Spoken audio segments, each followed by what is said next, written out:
glorifier notre Seigneur. Amen. Malgré des petits problèmes techniques, ce n'est pas grave. Ce qui compte, c'est que Dieu soit glorifié dans nos efforts, dans nos voix, notre présence. Alors, je vous invite à trouver dans vos Bibles le petit livre d'Amos. Nous commençons aujourd'hui. Alors, donc, si vous avez une des Bibles rouges ou si vous avez devant vous des nouvelles Bibles souples, c'est sur la page 698.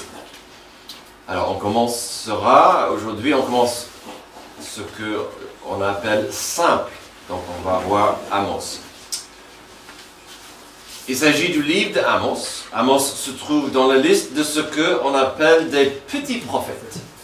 Ils sont appelés ainsi, non parce qu'ils étaient des petites personnes, ce n'étaient pas des nains, ce n'étaient pas des gosses, ce n'était pas parce qu'ils ont moins d'autorité que les grands prophètes, mais à cause de la taille du livre. Les livres des grands prophètes étaient plus longs que ceux des petits prophètes. Et on dit ça, il est parfois plus difficile de trouver un certain livre parmi les petits prophètes, car ils sont bien cachés vers la fin de l'Ancien Testament. Amos se trouve vers le début des petits prophètes, donc en principe, il serait plus facile à trouver après les plus longs livres des grands prophètes. Donc, comme j'ai dit, c'est sur la page 698 dans les Bibles derrière. Une des choses intéressantes et importantes à saisir sur les petits prophètes, c'est que la plupart de ces hommes, des petits prophètes, relatent les faits de leur temps. Étant prophète, on veut dire, ils ont passé tout le temps en parlant du futur. C'est pas faux, mais les prophètes, ils décrivent l'histoire du peuple d'Israël, qui parfois se détourne de Dieu, parfois s'en rapproche. Ceci sera important à saisir et comprendre pendant notre cheminement en Amos. Pourquoi je dis cela? Car l'existence même de ces prophètes, ainsi que leur place dans l'histoire chronologique d'Israël, est importante. Dans un monde idéal, le besoin des prophètes ne serait pas nécessaire. Pensez-y. Dans la terre promise, avec le temple de Dieu sur place, avec des sacrifices opérés par des prêtres et un roi sur le trône, en principe, Israël avait tout ce qu'il fallait. Pourquoi alors avait-il besoin des prophètes? Pour venir et dire, revenez à Dieu. Revenez à Dieu. Vous êtes loin de la volonté de Dieu. Si la plupart des prophètes devaient annoncer des messages, des oracles, des paroles parfois dures à Israël, cela implique un échec au niveau national. Sur plusieurs niveaux, des dirigeants nationaux ont échoué.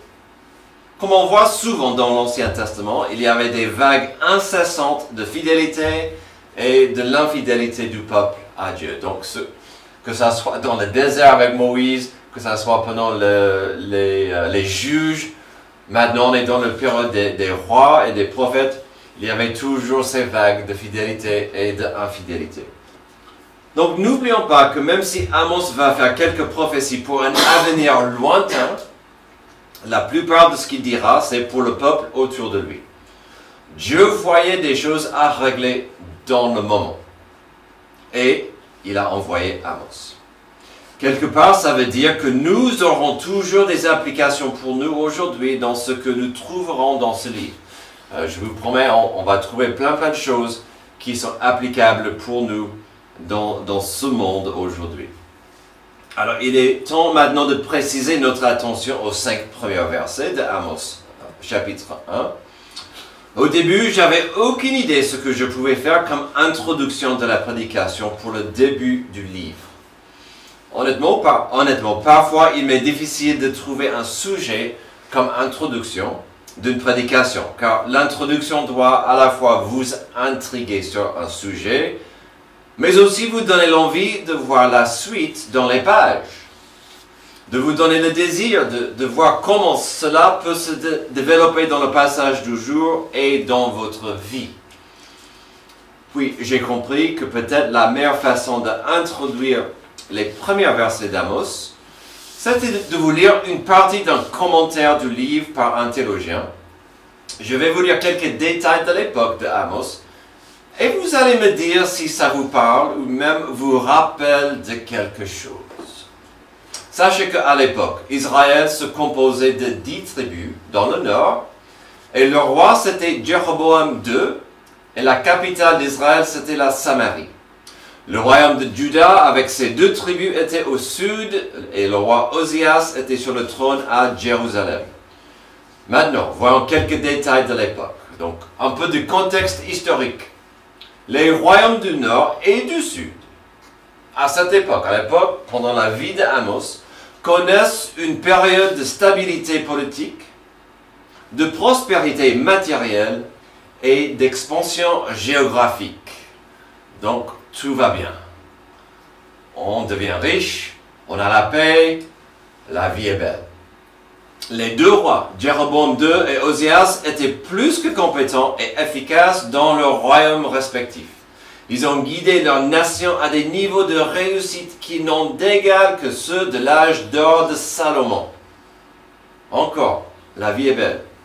Les archéologues ont trouvé des centaines d'incrustations d'ivoire dans les fruits de Samarie, prouvant que la prospérité du royaume du Nord. Le royaume du Nord était au sommet de sa puissance sous le règne de Jéroboam II. Alors, le commerce prospérait, et donc c'est là où ça devient un peu moche. Le commerce prospérait et une classe supérieure a émergé, selon le chapitre 4 d'Amos, et des maisons de luxe ont été construites. Les riches jouissaient d'un style de vie indolent et complaisant, tandis que les pauvres devenaient la cible d'une exploitation légale et économique. L'esclavage pour endettement était facilement accepté. Les normes morales étaient tombées au plus bas. En d'autres termes, la prospérité d'Israël n'était qu'un mince vernis sur une masse de pauvreté et de misère. La vie n'est pas tout en rose. Alors, avant de continuer, je vais appeler un petit temps mort. L'argent et la richesse devenaient une obsession pour des gens puissants. Eh bien, vous l'avez entendu? Est-ce que ça vous rappelle de, je ne sais pas, quelque chose? L'argent et la richesse devenaient une obsession pour des gens puissants. Ces gens souvent devenaient comme tels en marchant sur le dos des pauvres, et ils n'avaient aucun problème à les exploiter jusqu'à ce qu'ils soient écrasés sur le poids de leur avarice. Eh bien, encore, petit écho d'aujourd'hui. Continuons cet aperçu de la culture de l'époque et ce que Dieu voulait que Amos comprenne. La religion était également florissante. Les Hébreux participent aux fêtes annuelles et offrent leurs sacrifices avec enthousiasme. Ils croyaient que Dieu était avec eux et se considéraient à l'abri des catastrophes. On fait notre culte, on fait nos sacrifices, Dieu doit nous bénir. Donc, voici notre réussite dans la vie vient parce que on va au temple. Pourtant, ils adoraient les divinités cananéennes indigènes en même temps que Yahvé. Oh, Houston, on a un problème. On est fidèle au temple, mais là-bas, ça m'intéresse, c'est Dieu de nos voisins. Encore un petit temps mort, nous avons déjà trouvé finalement que l'avarice et l'argent affectaient la culture du peuple. Dans un autre côté, nous voyons que ce peuple acceptait bien la religion de leur culture, surtout s'ils trouvaient que cela ajoutait à leur puissance et leur affluence. Mais le cœur du peuple n'était pas vraiment consacré à Yahvé, car il voulait en même temps profiter des dieux autour de eux. Et donc, il n'avait aucun problème avec le mot compromis. Yahvé, oui, c'est mon Dieu, toute ma vie. Mais le compromis, si le Dieu de la fertilité peut m'aider, si le Dieu de je ne sais quoi pourrait m'aider. Et donc, Il s'ouvrait à beaucoup de choses. Voici la fin du commentaire que j'ai lu et qui explique efficacement l'infection de la culture de son époque, mais je oserais dire aussi celle de notre culture aujourd'hui. Notre culture a du mal aujourd'hui. On est infecté par l'avarice, les désirs de devenir plus puissant, plus affluent, même si je peux, ça me donnerait le droit de marcher sur quelqu'un d'autre. Et même des gens religieux vont dire, bah, le compromis est acceptable. Il n'y a pas une vérité, il n'y a pas un chemin qui mène à Dieu.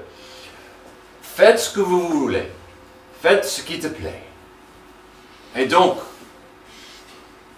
des siècles plus tard, rien n'a changé.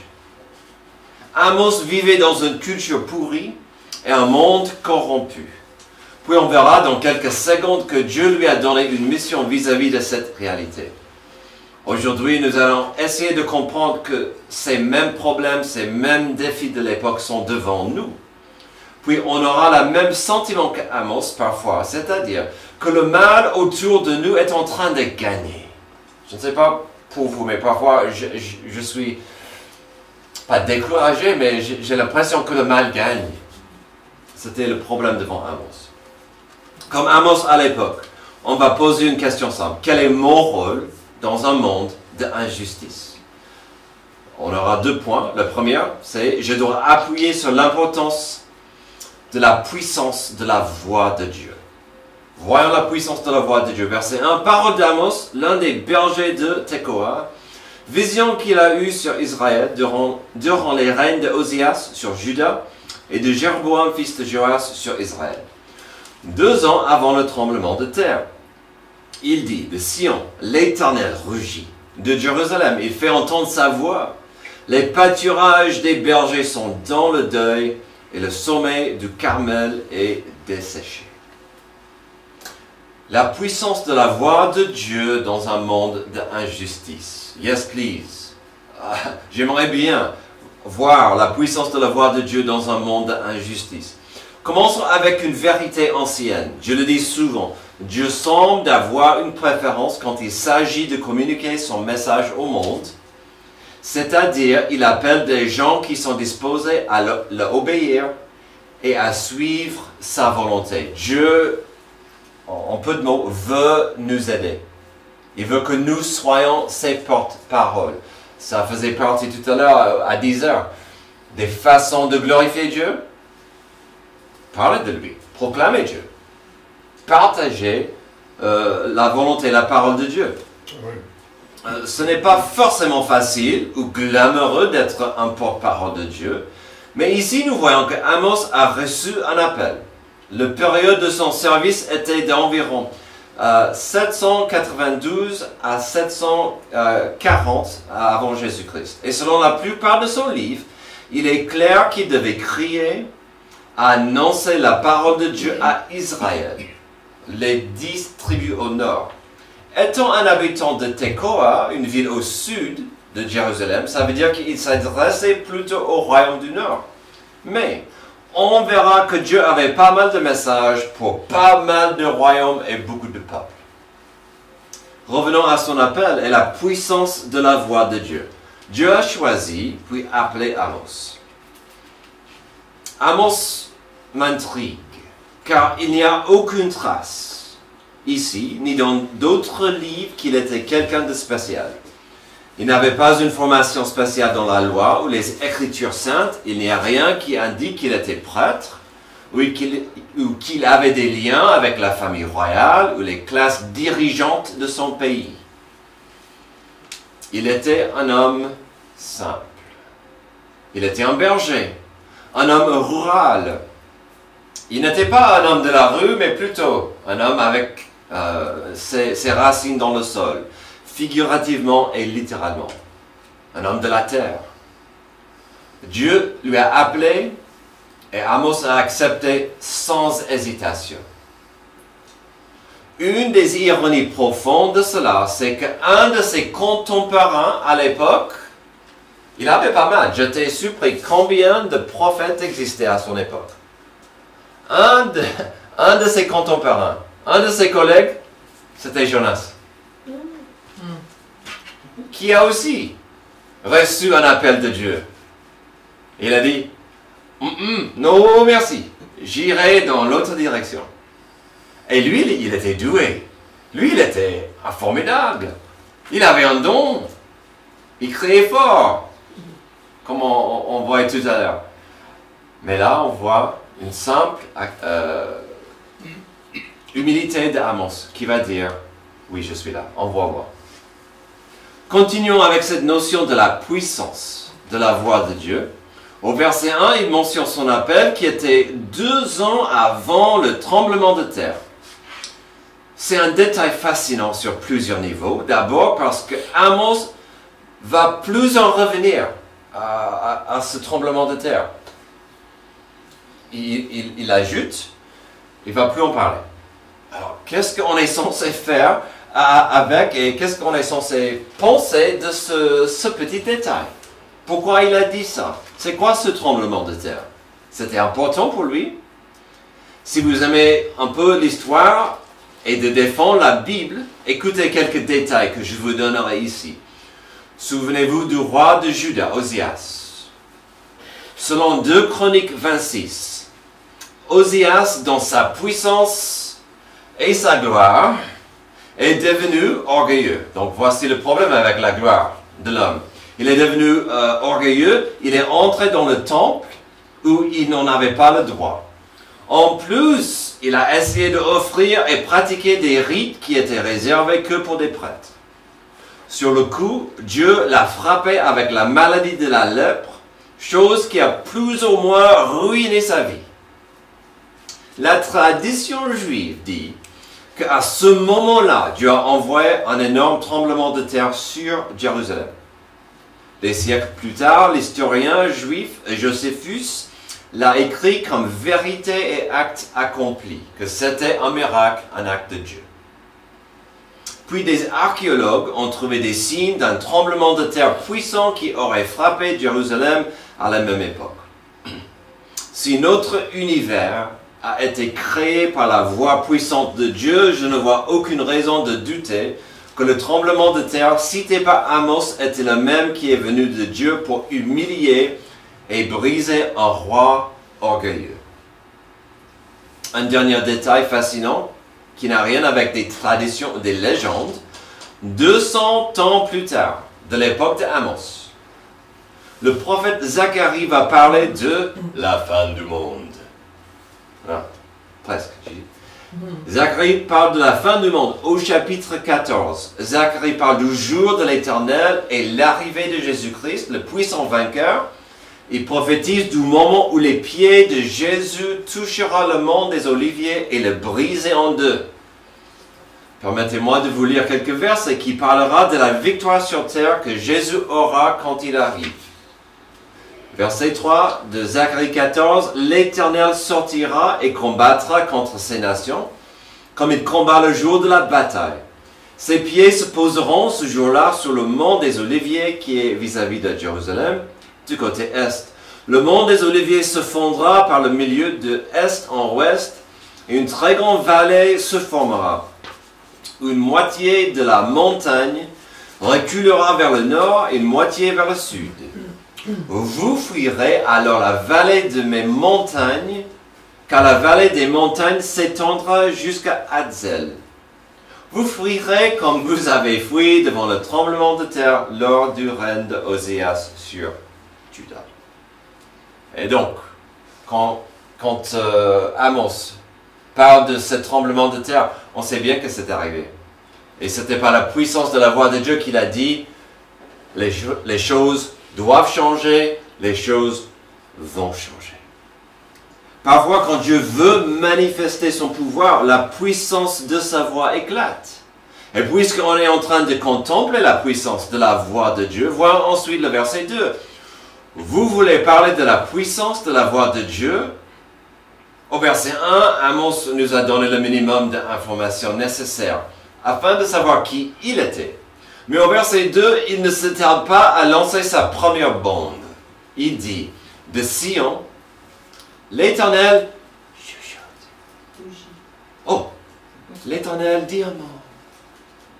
L'Éternel rougit de Jérusalem, il fait entendre sa voix. Les pâturages des bergers sont dans le deuil et le sommet du Carmel est desséché.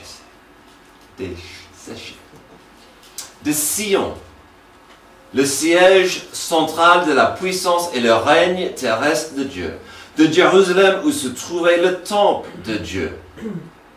De Sion et Jérusalem de où les 10 tribus sont parties et rebellées contre la maison de David. De cet endroit, Dieu rougit. Amos voulait que le monde autour de lui comprenne que la patience de Dieu arrivait à sa fin. La puissance de sa voix venait pour balayer. Et le message n'était pas doux, ni tendre. Ce rugissement de la voix de Dieu, sa justice allait frapper le sud, là où il était, jusqu'au nord, à Carmel. Donc on voit dans cette phrase, la puissance de la voix de Dieu va balayer tout. Israël et Juda. Des endroits paisibles, des endroits beaux, des territoires calmes et plutôt endormis allaient recevoir une puissance terrible. En peu de mots, Amos dit que la voix de Dieu allait déchasser la terre fertile et riche. Mes amis, parfois, il est difficile pour nous de comprendre le timing de Dieu. Souvent, c'est une tentation pour nous de voir autour de nous et dire « Dieu s'en moque de cette planète pourrie. Il s'en fiche de ce monde et son injustice. » Quand cela arrive, n'oublions pas que Dieu aura toujours sa justice, même si on le verra ou pas. Et parfois, ça fait partie de la frustration humaine. Car on veut voir la justice de Dieu aujourd'hui sur le méchant, au moins. Amen. Et parfois, la voix de Dieu nous appelle, nous, de prendre un pas ou deux dans la direction de l'intercession. D'après tout, quel était le but de l'appel de Amos?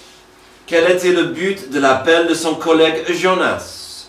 De prendre le message de la justice et l'amour de Dieu et d'expliquer son importance aux gens qui avaient les yeux fermés et des oreilles bouchées. Rien n'a changé depuis.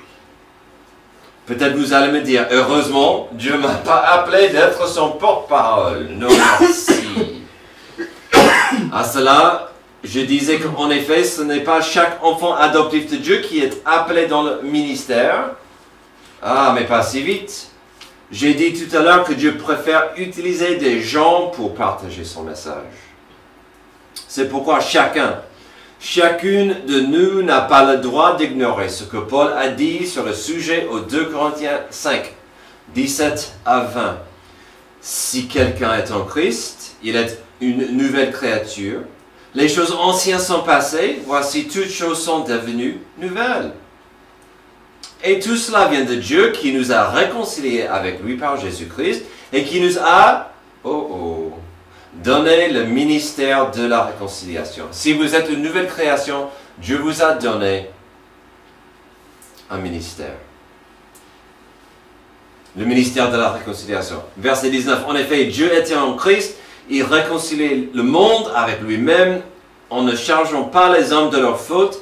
Il a mis en nous la parole de la réconciliation. Nous sommes donc des ambassadeurs pour Christ, comme si Dieu adressait par nous son appel. Nous supplions au nom de Christ, soyez réconciliés avec Dieu. Amen. Quel est mon rôle dans un monde d'injustice? Je dois appuyer sur la puissance de la voix de Dieu. La voix de Dieu est parfois douce, heureusement. Elle est parfois difficile à entendre aussi. Mais parfois, Dieu agira et souvent, il veut que nous soyons prêts à agir avec lui et de prendre le message qu'il nous donne. Dans un monde d'injustice, mon rôle sera d'appuyer sur l'importance de la puissance de sa voix. Aussi, mon rôle sera d'appuyer sur l'importance de la puissance de la justice de Dieu. Verset 3. Voici ce que dit l'Éternel. À cause de 3 crimes de Damas, même de 4, je ne reviens pas sur ma décision. Parce qu'ils ont écrasé Galad sous des traîneaux de fer. J'enverrai le feu dans la maison de Hazaël et dévorera le palais de Ben-Hadad. Je briserai les verrues de Damas, j'exterminerai de Bictat Aven les habitants de Beth-Éden, celui qui tient le sceptre, et le peuple de Syrie sera exilé à Kir, dit l'Éternel. Ici commencent plusieurs oracles de Amos. Bibliquement parlant, un oracle est un message clair de jugement. Maintenant, il va parler du jugement. Amos commencera son livre avec 8 oracles contre des peuples divers, suivis plus tard dans le livre par des visions et des messages y concernés pour Israël. Chaque oracle suit le même schéma de base. Tout d'abord, il annonce le jugement à venir. Deuxièmement, il défend le jugement en expliquant le pourquoi, la nécessité du jugement. Et troisièmement, il décrit le jugement à venir.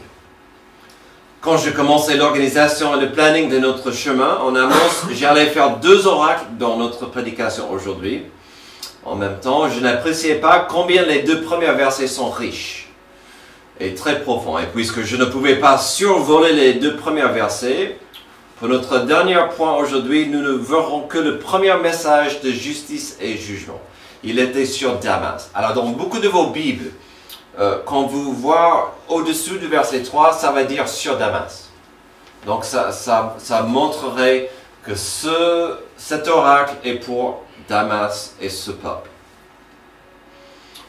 Il était sur Damas. Donc dans cet oracle et dans ceux qui vont suivre, on verra qu'Amos nommera une ville. À l'époque, c'était la ville principale du peuple à qui il s'adressait. Donc on peut quand même prendre le message et l'appliquer à toute la nation ou le peuple concerné. Alors, Damas était la capitale de Aram, aujourd'hui où est la Syrie. D'accord? Avant de voir ce que Dieu avait contre Damas et le peuple de Aram, il faut brièvement expliquer la première moitié du verset 3 et le langage utilisé par Amos, car on le verra et reverra encore et encore. Où il dit, à cause de 3 crimes de Damas, même de 4, je ne reviens pas sur ma décision. Vous allez voir ça pendant les chapitres à venir. C'est sa façon de dire. Donc c'est un outil de langage. C'est une façon de dire, ça y est, Dieu n'en peut plus. C'est terminé. Il n'y a plus aucune opportunité. Dieu doit juger. Aujourd'hui, on dirait, vous êtes arrivé au niveau où c'est le goutte d'eau qui a débordé le vase. Voilà. Donc, il va dire ça encore et encore. Donc, il faut comprendre ça. Certains gens essaient de mettre un peu plus de signification sur les chiffres. Pour moi, c'est simple. Il dit, Dieu n'en peut plus. Alors, voyons au verset 3 et 4, le problème et pourquoi Dieu était prêt à agir. Galad représente un territoire en Transjordanie. Parce qu'il a dit, parce qu'ils ont écrasé Galad sous des traîneaux de fer. Les citoyens du territoire avaient beaucoup souffert des batailles incessantes avec les Araméens, en particulier en Transjordanie. Les souverains araméens, Hazaël et son fils Ben-Hadad le III, avaient envahi et conquis Israël à plusieurs reprises entre 842 et 802. On peut constater ceci en quelques passages de 2 Rois 8, 7 à 12, 2 Rois 10, 32 à 33 et 2 Rois à 13, 3 à 7. Si vous lisez que les 2 passages de 2 Rois au chapitre 10 et 13, vous verrez que ces attaques étaient permises par Dieu comme punition. Alors quel était le problème? Si ces attaques étaient permises, pourquoi maintenant ce peuple va être puni? À la fin du verset 3 de notre passage de Amos se trouve une phrase clé. Parce qu'ils ont écrasé Galad sous des traîneaux de fer. Cela implique et représente une cruauté et une brutalité qui était inimaginable. Oui, Dieu voulait que son peuple reçoive une leçon dure, mais Hazaël et son fils après lui étaient vicieux et trop cruels. Cela est évident dans le premier passage que je vous ai donné de 2 Rois, au chapitre 8. Nous n'avons pas le temps pour le lire, mais je vous encourage à le voir plus tard. Dans ce passage de 2 Rois 8, 7 à 12, Hazaël n'est même pas encore roi. Ok? Il est un ambassadeur du roi de Syrie. Il va chercher Élie pour demander à l'homme de Dieu, Élie, est-ce que le roi qui est malade, est-ce qu'il va vivre? D'accord? Donc il est en mission. Il n'est même pas encore le roi quand il arrive pour parler au prophète. Pendant l'entretien, le prophète Élisée commence à pleurer amèrement. Quand Hazaël lui demande, mais monsieur, pourquoi tu pleures? Le prophète lui donne une réponse qui déchire le cœur. Élisée répondit, parce que je sais le mal que tu vas faire aux Israélites. Tu vas mettre le feu à leurs villes fortifiées, tuer par l'épée leurs jeunes gens, écraser leurs petits-enfants et fendre le ventre de leurs femmes enceintes. Toi, monsieur. Il voyait ça et il en pleurait. Ayant expliqué ça, et puis Hazaël n'était même pas encore roi. Il était un peu étonné par cette prophétie. Mais Élisée voyait le futur. Il voyait la vérité de ce que cet homme était capable lorsqu'il avait le pouvoir. Ayant expliqué ça, revenons à notre passage et le jugement que Dieu prévoyait pour les Araméens. J'enverrai le feu dans la maison de Hazaël et dévorera les palais de Ben-Hadad.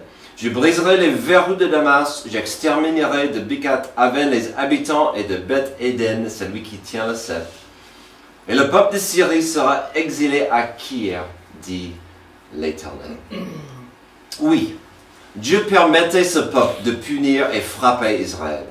Mais selon ce que nous avons vu de la prophète Élisée et des mots ici de Amos, nous savons que ce peuple est allé trop loin dans leur barbarie, atrocité et leur brutalité. Un grand pouvoir implique une grande responsabilité. Que devons-nous apprendre de ça? Déjà, il est rassurant de savoir que même si le cœur de l'homme au pouvoir peut vite tourner vers la cruauté, de telles actions font du mal au cœur de Dieu et ces gens lui seront redevables. Ce passage nous dit que Dieu n'est pas aveugle. Il voit les atrocités qui sont en train d'être commises. Il va agir. Les gens vont payer pour leur brutalité. Ce n'est pas à moi de régler leur compte. Aussi, je dirais que nous devons faire attention à la sensibilité de nos cœurs, liée à la tyrannie des autres. Parfois, on se sent frustré et impuissant face aux atroces lointaines, mais que nos cœurs ne deviennent pas froids à cela. On est tiré entre la frustration des atrocités et l'injustice loin de moi, et le cœur qui se refroidit. Et finalement, je dirais attention. Attention à notre monde. Mon monde et la vie autour de moi. Dans 2 sens. Le premier serait de dire que s'il est dans notre capacité d'aider quelqu'un ou d'offrir de l'assistance et de l'encouragement dans une épreuve d'injustice, faites quelque chose. Aidez votre prochain. Aimez votre prochain. Servez votre prochain dans une épreuve. J'ai mentionné 2 façons de faire attention à nos propres mondes. Pour des parents ici, ou des professeurs, faites attention à vos attitudes et à vos paroles. Surtout les parents. Il est facile parfois, sans se rendre compte, de laisser nos paroles prendre une attitude dure. Et que nos paroles coupent un enfant quand on peut le redresser avec amour ou avec grâce. Parfois, ça peut se faire entre frères et sœurs. Je dis juste fais attention à nos paroles liées à l'attitude de notre cœur. Parce que parfois, on veut régler l'injustice. Mais l'injustice ou la méchanceté peut aller plus loin que nos paroles. C'est là où je vous encourage de faire attention à votre propre cœur. Dans le sermon sur la montagne, Jésus était très clair que souvent nos pires péchés, si vous voulez, sont ceux qui nous cachons dans le cœur. Un des exemples qu'il nous a donné, c'est comment nous jugeons autrui. Si l'envie est là d'insulter quelqu'un ou de détester une personne, Jésus a dit que l'enchaînement de ce péché dans le cœur devient aussi mal que le meurtre. Mon attitude d'agressivité que je cache dans le cœur peut devenir comme le meurtre. Que Dieu m'aide. Faisons attention à nos attitudes, à nos jugements contre des gens autour de nous, car nos cœurs peuvent vite devenir empoisonnés. Jérémie 17, 9, 10 nous rappelle la vérité de la malédiction humaine. Le cœur est tortueux. Par-dessous tout, il est méchant. Qui peut le connaître? Moi, l'Éternel, j'éprouve le cœur, je sens les reins, pour rendre à chacun selon ses voies, selon le fruit de ses œuvres. Si aujourd'hui vous souffrez de l'injustice, j'ai pour vous une bonne nouvelle et une mauvaise. La mauvaise nouvelle, c'est que selon notre passage du jour, la bonne nouvelle, c'est que selon notre passage du jour, et selon Jérémie 17, 10, Dieu éprouve le cœur et il aura sa justice. Donc si vous êtes une victime de l'injustice, Dieu aura sa justice. La mauvaise nouvelle, c'est que personne n'est parfait et nous avons tous le même cœur tortueux et que Dieu aura sa justice. Il nous faut la justice de Dieu. Il faut devenir la justice de Dieu. Mais la bonne nouvelle suprême, c'est que Dieu est un Dieu puissant, de justice et d'amour. Que ce soit la puissance de sa voix, ou la puissance de sa justice, ou la puissance de son amour. Cet amour puissant est allé aussi loin que son Fils a accepté de prendre la justice de Dieu et d'accepter notre condamnation. Notre péché sur lui à la croix. Si vous captez rien d'autre de ce message, sachez que Jésus a pris vos péchés sur lui. Par amour.